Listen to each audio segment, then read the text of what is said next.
Today we have our second annual Health Career Expo. It's an awesome thing. I'm excited because this year we had more vendors come in.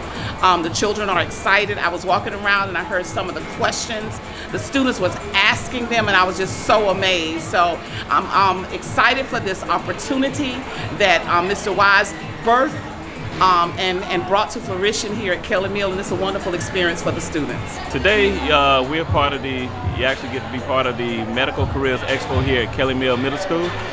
It's a showcase of all the medical careers that's in the Midlands area, and what we want to do here at Kelly Mill Middle School is actually expose our kids to these medical careers. One of the things that we want to do is make sure we have a showcase and let them understand that there are different careers in the medical profession. I want them to be exposed of all those careers and get understanding, so as they get older into the future and actually look at their profession that they want to go into, this will be in the back of their mind. See this little tube right here?